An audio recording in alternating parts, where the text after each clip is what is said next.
Hey guys, welcome to the woods.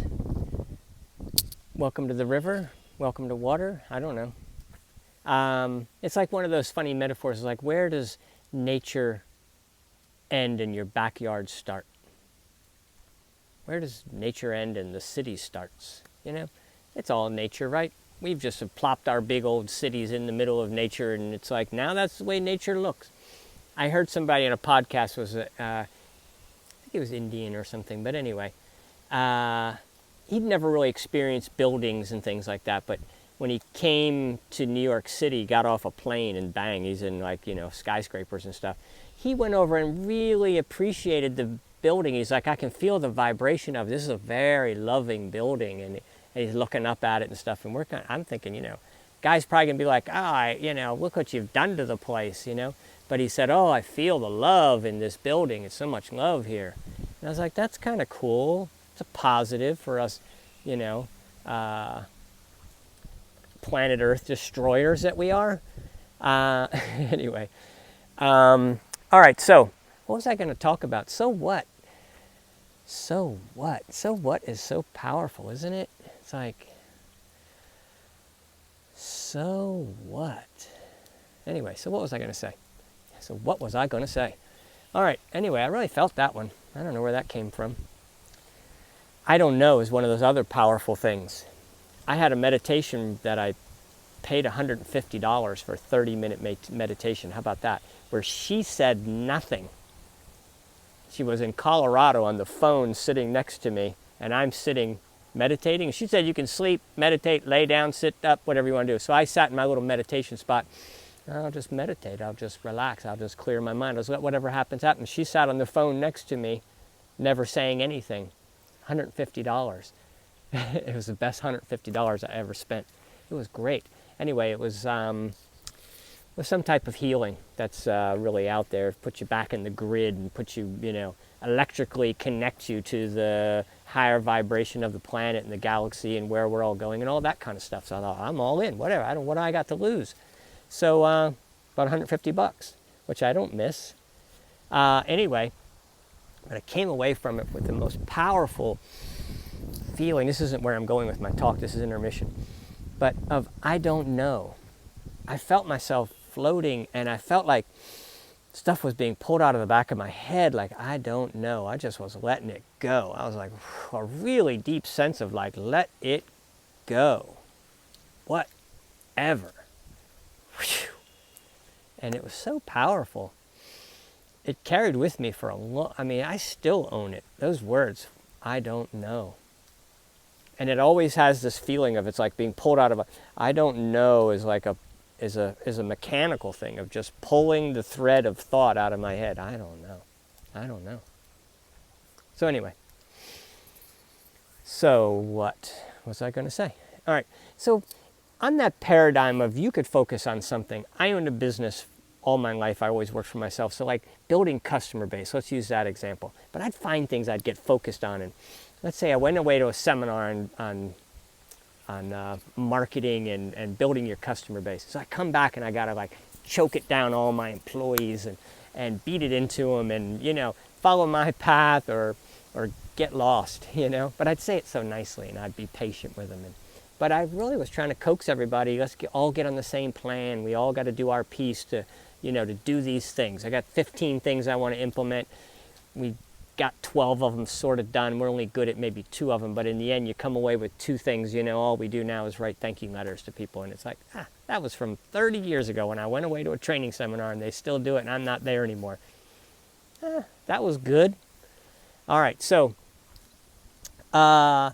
anyway, but if you want to really double down on that and you want to keep that fire going of building your customer base as an example, because I'm going to go into something better because this is a spiritual talk here, of course, that if you're going to keep that fire going, it's good to have people like, you read the book, you went away to the weekend seminar, you looked back through it, and your notes are like, what was I saying about that way? Oh yeah, I remember that. And it started to fade. It's like, he's so inspiring. When I went to that seminar all weekend, I was so inspired. Sunday night, I could hardly sleep when I went to work. That's all we talked about. Forget about the customer. Forget about jobs, forget about production, forget everybody. Let's all just focus on, can you feel it? Can you feel the need to build our customer base and do these 12 things? Anyway, it fades over time. And spirituality is what I'm trying to pitch here. So what I'm saying is, with spirituality, especially in this day and age, it's so magical, and it's so, I don't know, like everything just calmed down around me. The wind stopped and whatever else. I'm like, what do you mean so magical? I had to look around. What? Are you guys seeing an aura around me or something? Is there something? What's going on?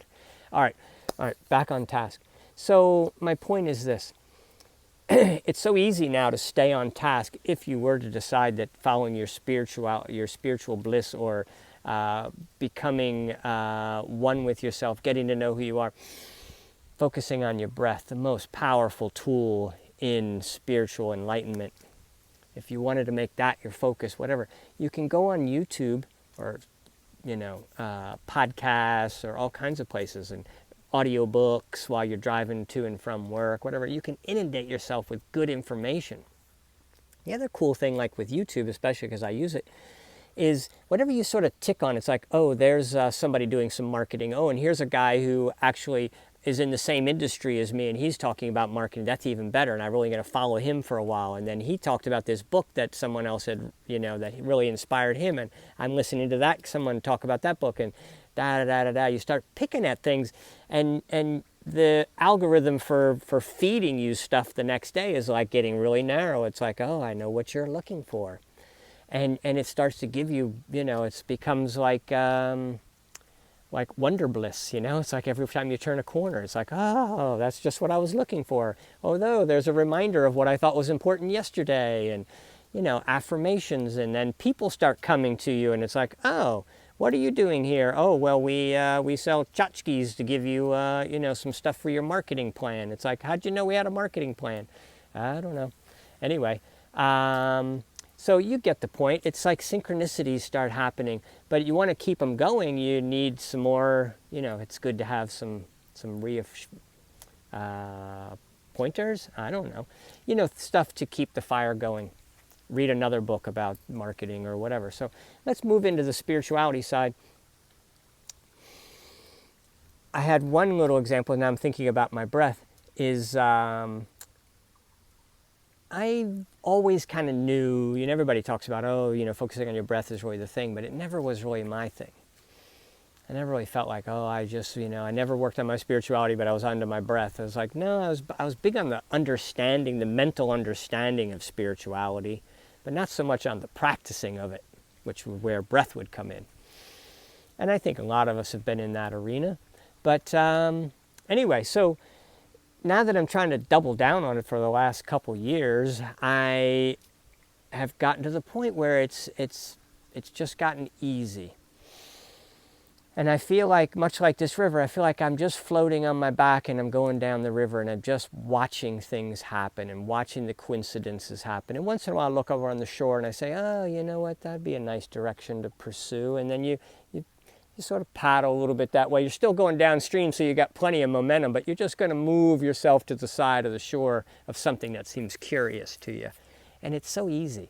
But getting off of whatever boat you're on trying to go upstream, getting off of that and letting yourself, float. And first, when you get out of the boat, you're going to be, this is a good analogy, you're going to be like paddling to try to keep up with that boat. So I don't want to get too far from the boat. I might need to jump back on. I might need that livelihood. I might need that job. I might need all those people. So you're fighting upstream to stay with the boat. But at some point in time, you just run out of energy and you just got to let it go. That's when you really start moving. Once you let go, you start feeling the beauty of going downstream, of flowing with the God source, with the light of divinity, with the natural flow of the universe. It's very powerful. I'm gonna hang myself with this thing. Anyway, and the wind seemed to have stopped, but anyway, you're stuck with it now. So the point is this: when you're floating down the stream, when you find yourself swimming upstream again, there's so much information now that you can reach out to, and there's so many inspiring people, and there's so many, it's good, get them rack up the the teachings that you want to go back to, the people on YouTube that you really find inspiring. Rack them up and use them. I use them in the middle of the night. Sometimes I wake up and I'm on a funk, especially like in the last few months. It's like, oh, you know, my businesses are all losing money and I'm just trying to just relax. Yeah, right. At 3 o'clock in the morning when you think, did you think about this? Oh, shit, no, I didn't think about that. And I don't want to. Oh, yeah, that does a lot of good at 3 o'clock in the morning. I don't want to think about that devastating thing that just occurred to me. And plus, I'm in a funk anyway because I had this funky dream. It's like, well, I'm just full of funk. I want to just lay back and relax and float down the river and enjoy the blissfulness of being in harmony with the natural flow of the universe. And let the good things come to me and not be concerned when I bump a rock here or there and it wiggles me around. I know I'm still going downstream. It's not, I don't have any choice. I can't get it wrong. I can't do it, you know, you can't mess it up. You never get done. You're always floating. So downstream might be a little bit funny because you're not going down into anything. Floating upstream doesn't work though. So you're floating downstream. But that's the path of least resistance is what that's all about. So if you are thinking at all about the spiritual journey, this is a great time to do it. It's never been easier it's never been easier. One, you'll look around, you'll find a lot of people doing it. So it's like, oh, we're all floating. I had that boat I was on, and I've been chasing that boat of all the people I thought were important, all the things I thought were important, all the stuff that I packed in my head in my childhood and my need to succeed and you know, us against them type of thing. We were in our boat and we used to yell at the people in the other boat and we had some boat fights and we banged up against rocks one time and it was terrible. We were unprepared for it and now we're more prepared. We're going to watch out for rocks. But now I'm just like, all right, I got off that boat and I'm floating all by myself. But then after a while you're like, no, there's lots of people floating. There's lots of people just floating down the river and letting life come to them. You still have to be responsible for other people, but you can do that. It's like taking your, back when you were a teenager and you used to raft down the river. You just got to tie the rafts together. You can pull the kegerator behind you if you want to. You need a bigger raft, but you can do it. Now that you're older and you got money, you can figure out all the fun things to do. So anyway, you get my point. I'm trying to pitch something here. Get on the spiritual journey. It's easier than ever. And when you do, start with your breath. And in the end, some point in time, sooner than you think, as soon as all the action that really happens starts as soon as you like, oh, now I'm doing nothing. I'm just floating down the river. I'm doing nothing. That's when it all starts. That's that magical point where things start to click. And they'll just keep coming. But you need to sort of remind yourself, oh, you're paddling upstream right now. Don't you realize that? Yes, I do, but don't interrupt me. I'm busy doing it. You just need people to sort of, remind you. You need some communication to the other people floating alongside of you. And now, more than ever, we've got that ability, There's podcasts and YouTube and notice I don't really name out Facebook, but maybe it's out there. This is where you're watching me, most likely. I don't know. I post them on YouTube too, but nobody follows me there because I haven't figured out the algorithm. There's things to do. I got to do things the right way, or I don't show up. So anyway, someday. And just back to floating for now. Patience. Patience is a big part of this whole process. You got to be patient. Following your breath is all about patience, and it was not my fortress. I don't know. It's not my gift. Following my breath. I did discover one time kind of early. I was like, you know what? I think I lived most of my life holding my breath. I'm always trying to run and watch out for things, and the more dangerous the situation, the better. I was always, one thing I'll give myself credit for, is always striving for the bigger version, and that seemed difficult or challenging. Well, then do it. Oh, if someone says, this is like jumping off a cliff. Oh, then I jump. Mid-sentence, I'm jump. I do remember, actually, I don't like jumping off of cliffs, and I don't like heights all that much. But when I knew we were going with the friends, like, you're not going to be the one who doesn't go. All right, we're all going to jump off the cliffs. Great. So when you get there, I want to be an early person. I want to get it over with. I'm not going to spend I'll look, and I'll stand at the edge and go, oh, shit, that's terrible. But I don't want to be the last one. I'm going to jump early, get it over with. So I'm that kind of jump in kind of guy. So I'm that way with spirituality too. Let's jump in. But I've jumped in many times, and like I said, I was filling my head. But now it's the experience, and it's now more than ever. It's so easy. And it's going to pay in huge dividends, I promise you that.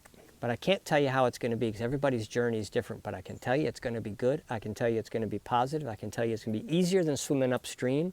And I can tell you that you're going to do more good by letting go, focusing on your breath, loving on yourself. That's it, really, boy. You can't give what you don't own. And if you can't give it to yourself, you're not going to give it to anybody else. So you might as well just give up. If you're on the boat of helping others, jump off. You're going to help people much more so when you find out who you really are. Deal with your own inner demons, and you'll help other people deal with theirs. So anyway, 15 minutes and some seconds, we're out of here. Love you guys. You know, this is a beautiful spot. It is. It's a beautiful spot right here, really, though. The ability to focus on your breath. I did a 20-minute meditation with my little Muse headset. I was 86% of the time I was dialed in 100%. Just followed, I don't know, 300 or so breaths. Followed them in, followed them out. It's blissful. My body just said, thank you. I got time to work on myself. I can work on my immune system. I can work on my regenerativeness. I can work on my personal energy. I can work on so many things when it's in a calm state. When you're freaked out, boy, everything shuts down. First thing is your brain. Brain turns off when you're in fight or flight. Anyway, now I've rambled past my projected ending of this talk. All right, love you guys, and I'll talk to you tomorrow.